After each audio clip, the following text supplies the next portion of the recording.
బడుగు బలైన వర్గాలకి ఎప్పుడే గాని కిందనే ఉంటారు కానీ పైకి రారు. పల్లె లేదా ఆత్రం కాదు, మా బాధ మేము చెప్తున్నాము. మేము కార్యకర్తలు మేము నష్టపోయినాము నా తెలుగుదేశం పార్టీ నుంచి. మీకు అధికారం ఉంది కదా, అందరూ సస్పెండ్ చేయాలి, లేకుంటే ఇంట్లో కూర్చుంటాం. మాకు పార్టీ మీరు బాధపడకండి, మీ ఎండ మేమందరం ఉంటామన్నా. మీరు ఇండిపెండెంట్ గా ఏంటి, మీరు 2019లో కూడా ఇట్లానే చెప్పి మేము తల ఉంచుకొని మనం పనిచేసాము. ఇప్పుడు చాలా బాధపడుతున్నాము. 2024లో కూడా ఇట్లా చేస్తే మేము ఎక్కడ పోవాలన్నా? మీ మాట వింటూ మేమేమైపోవాలో చెప్పండి. మిమ్మల్ని నమ్ముకున్న వాళ్ళు మేము నష్టపోవాలా? ఏం కావాలా?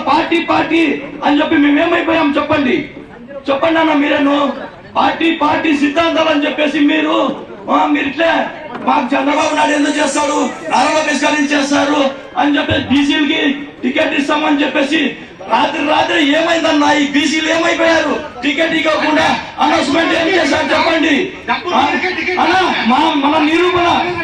మన నిరూపణ చూపిద్దాం. మీరు నామినేషన్ చేస్తే ఇండిపెండెంట్ గా ఏంటి?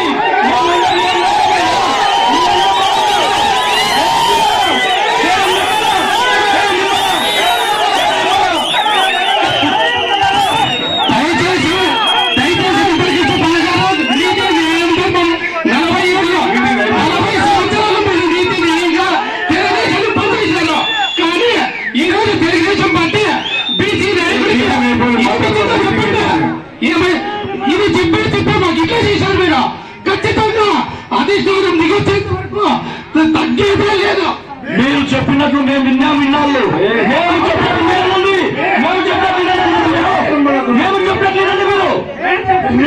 మీ మధ్యకాలం వచ్చింది. ఒక్కసారి మనకి సపోర్ట్ చూపిస్తే 10 సార్లు ఎందుకు రాదు? తాళ్ళ దగ్గరకు వస్తుంది ఇస్తాను. మీరు దయచేసి రేపు ఇండిపెండెంట్ చేసేదానికి మీరు సహకరించండి. అన్న మీ అభిప్రాయం చెప్పారు.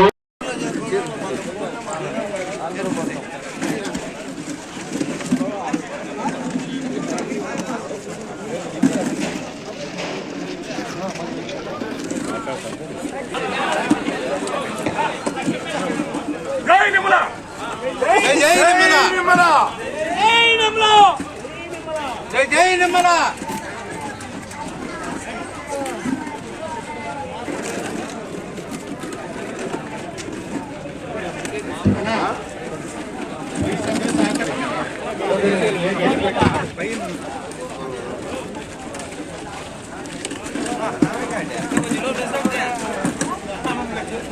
పక్కన పెట్టండి.